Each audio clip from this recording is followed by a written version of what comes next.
ओडिया दीदी चैनल को समस्त को पुणी थे बहुत बहुत स्वागत।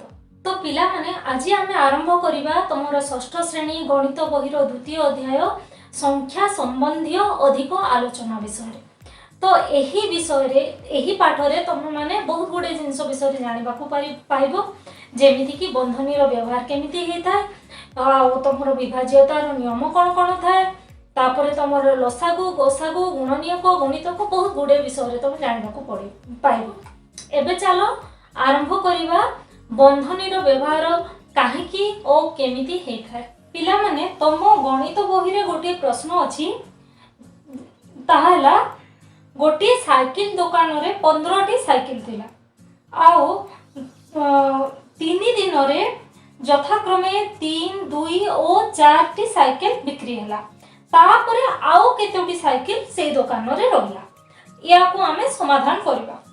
तुम्हारा प्रश्न थिला साइकिल दुकान रो मोट 15टा साइकिल थिला आउ 3 दिन धरी यथाक्रमे 3, 2 और 4टी साइकिल बिक्री हैला। आमको बाहर करबार अछि सब सेते गुडे साइकिल बिक्री हैला परे दुकान रे आ केतोटी साइकिल रहिला। यार समाधान करबा पय आम पाखरे दीटी प्रणाली अछि। प्रथम प्रणाली प्रथमे मु कहूची आमर जो साइकिल संख्या मोट साइकिल संख्या थिला 15। प्रथम दिन परे केतोटी साइकिल रहला, प्रथम दिन रे केतोटी साइकिल बिक्री थिला, प्रथम दिन रे 3टी साइकिल। तो प्रथम दिन परे रहितिबा साइकिल संख्या हैला 15। प्रथम दिन परे केतोटी साइकिल रहिला ता पाखरे 15 माइनस 3 माने प्रथम दिन 3टी साइकिल बिक्री हैला तो टोटल थिला 15टा साइकिल। तो प्रथम दिन परे रहितिबा साइकिल संख्या हैला 15 माइनस 3 12। पुणी द्वितीय दिन रे केतोटी साइकिल बिक्री हैला, द्वितीय दिन रे 2टी साइकिल बिक्री हैला। तो द्वितीय दिन परे रहितिबा साइकिल संख्या ए प्रथम दिन परे 12टा साइकिल थिला ता पाखरे मोट एबे 12टा अछि। तो 12टा रो पुणी 2टा बिक्री हैला द्वितीय दिन। तो केते हैला 10। तापर द्वितीय दिन परे केतोटी साइकिल रहला ता पाखरे 10टा साइकिल। तृतीय दिन बिक्री हैला यारो 4टी साइकिल। तो केते बळिला 6। तो 3 दिन रो बिक्री परे साइकिल दुकान रे थिबा मोट साइकिल संख्या केते हैला 6। तो एटा हैला गोटिए प्रणाली। पिला माने एही प्रश्न रो उत्तर आमे आ गोटिए प्रणाली रे भी बाहर करि परिबा जेमिति कि सर्वमोट बिक्री हितिबा साइकिल संख्या तो प्रथम बाहर करिवो। जेमिति कि प्रथम दिन रे हैला 3टा साइकिल बिक्री हितिला, द्वितीय दिन रे 2टा बिक्री हितिला आउ तृतीय दिन रे 4टी साइकिल बिक्री हितिला। तो टोटल केते साइकिल बिक्री हैला 9टा साइकिल बिक्री हितिला।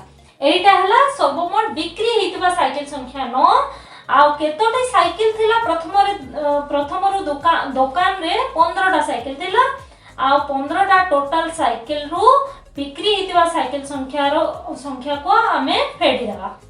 तो केते रहिबो 6 रहिबो। 6टा साइकिल दुकान रे बड़का रहिला। एटा हैला द्वितीय प्रणाली रे हमें बाहर करथिबा आंसर। तो पिला माने एबे तुम देखि पारथिबो प्रथम प्रणाली रे बाहर करथिबा उत्तर आउ द्वितीय प्रणाली रे बाहर करथिबा उत्तर दुईटा जाको समान हैला। पिला माने तुम माने देखि पारछो एथरे लिखा है मोट बिक्री हितबा साइकिल संख्या प्रथमे हमें बाहर कला तापरे जेतोटी साइकिल थिला सेतरु मोट बिक्री हितबा साइकिल संख्या 9 काटी देले 6 रहिला तारो उत्तर। केतो बड़का 6टी साइकिल रहिला। अच्छा या को हमें अन्य रूप रे भी लिखि परिबा। एटा थर थर करी बाहर न करी सीधा डायरेक्ट हमें भी बाहर करि परबा। केमिति बाहर करबा कोन कोटा हला एटा 15 रु ए 3टी रो ए बिक्री हितबा 3टी संख्या रो मिश्रण को हमें फेडिला। तो या को हमें डायरेक्ट भी अन्य रूप रे लिखि परिबा। केमिति देखो कोन हितला 15 रु हमें काटी थिला 3 प्लस 2 प्लस 4। तो या को अन्य रूप रे लिखिले एमिति लेखा हेबो।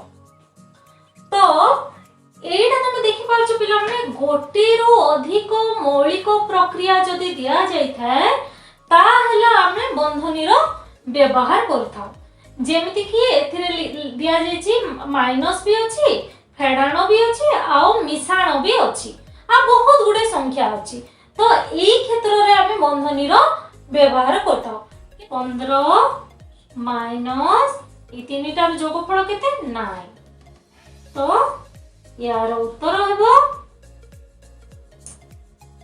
6 6 हला आंसर।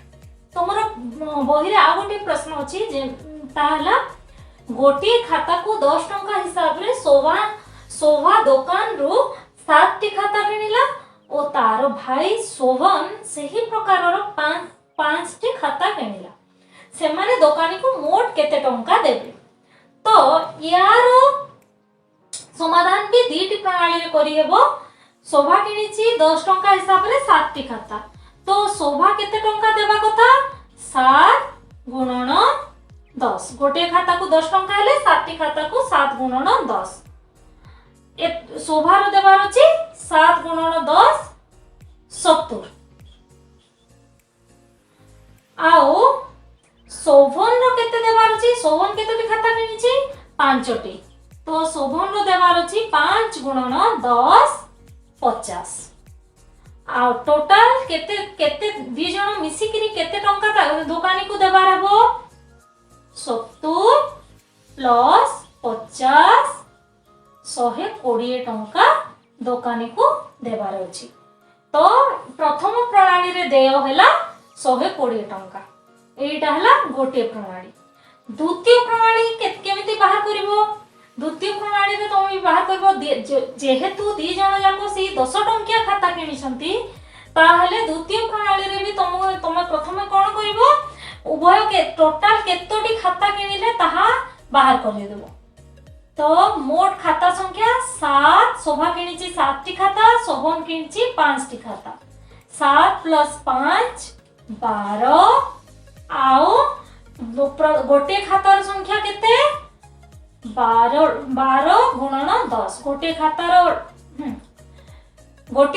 मूल्य केते 10 तो 12 गुणन 10 टोटल 12 टी खाता से माने किनिसंती तो 12 गुणन 10 120 टंका से माने दुकानी को देबार हबो। तो उभय क्षेत्र रे हमरो आंसर ता 120 टंका बाहरिला। तो या को उभय प्रणाली को हम अन्य रूप रे लेखि परिबा जेमिति कि प्रथम प्रणाली को हम लेखि परिबा 7 गुणन 10 प्लस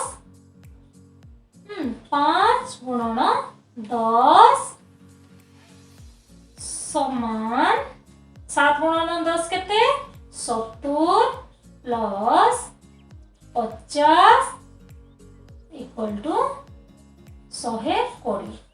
तो या को हमें सीधा सीधा डायरेक्ट एमती थोर थोर करी बाहर न करी सीधा डायरेक्ट सबु प्रणाली को सीधा डायरेक्ट सबु मौलिक प्रक्रिया को एका संग्रे मो करि देली जेमिति कि 7 गुणन 10 5 गुणन 10 दीटा को मिसै देली।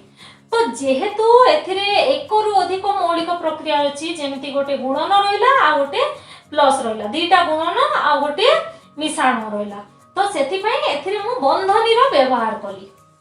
सेमिति द्वितीय प्रणाली रे भी तुमको जदि बंधनी व्यवहार करबा को हेबो केमति करबो 7 प्लस 5 गुणन 10 हला। तो यार भी आंसर प्रथमे 7 प्लस 5 12 गुणन 10 120। एबे बुझी गलो बंधनी रो व्यवहार केमिति होला। तो पिला माने एबे देखो जदी मु बंधनी व्यवहार न करिबी आउ सीधा सीधा लिखली 7 जोगो 5 गुणन 10 तो जदी मु या को कोन कली या को सरलीकरण करिबा पई प्रथमे 5 गुणन 10 कर देली 5 गुणन 10 केते 50 तो 7 प्लस 50 57 जणे एटा भी करि पारिबो तो एटा 57 हला भूल आंसर। एही प्रकार परिस्थिति रो समाधान करिबा पई बंधनी रो व्यवहार करा जाय। ପିଲାମାନେ ତମ ବହିରେ ଗୋଟେ ପ୍ରଶ୍ନ ଅଛି ଯେଉଁଥିରେ କି କିଛି ଉକ୍ତି ଦିଆଯାଇଛି ଆଉ ତାକୁ ବନ୍ଧନୀ ଦେଇକି ପ୍ରକାଶ କରିବା ପାଇଁ ସେ ଉକ୍ତିକୁ କୁହାଯାଇଛି। ତ ମୁଁ ସେଥିରୁ ମାତ୍ର 2ଟା ଉକ୍ତିର ଉଦାହରଣ ନେଉଛି ଆଉ ତାକୁ କେମିତି ବନ୍ଧନୀରେ ପ୍ରକାଶ କରାଯାଏ ତାହା ମୁଁ ଏବେ ତମକୁ ଶିଖାଉଛି। ଆଉ ବାକି ଯାହା କିଛି ଯଦି କିଛି ଡାଉଟ୍ ଥିବ ତ କमेंट सेक्शन रे लेखिकी मते पचारिबो। तो चलो आरंभ करिबा। प्रथम प्रश्न होला गोटे प्रश्न होला 10 रु 3 कमाई मिलिथिबा संख्या को 6 द्वारा गुणन करिबा। प्रश्नटी कोन अछि 10 रु 3 कमाई मिलिथिबा संख्या को 6 द्वारा गुणन करिबा। प्रथमे दिया अछि 10 रु 3 कमाई माने 10 माइनस 3 मिलिथिबा संख्या को 6 द्वारा गुणन करिबा। तो या को हमें ब्रैकेट रे रखिबा। प्रश्न रो उत्तर हला एटा 10 रु 3 कमाई मिलिथिबा संख्या को 6 द्वारा गुणन करिबा। यदि एया दिया जाए ताहले तार प्रकाश तुम केमती करबो या को 10 माइनस 3 ताकू गोटी बंधनी भीतर रखिबो आउ तापरे 6 रे गुणन सेटा बाहर बंधनी रे 6 सहित जो गुणन हबा कथा ताकू बंधनी बाहर रे रखा जी। तो पिला माने तमरो आ गोटे उक्ति रहिछि जेमति कि 60 को 4 और 3 रो जोगफल रो 2 गुण द्वारा हरण करिबा। तो या को जदी हमें बंधनी देकी प्रकाश करिबा कोन हबो 60 को हरण करिवार अछि कहा सहित 4 और 3 रो जोगफल 4 प्लस 3 रो जोगफल रो 2 गुण सहित हरण। तो या को जदी हमें लेखिबा बंधनी देकी तो उक्तिटी एमिति हबो।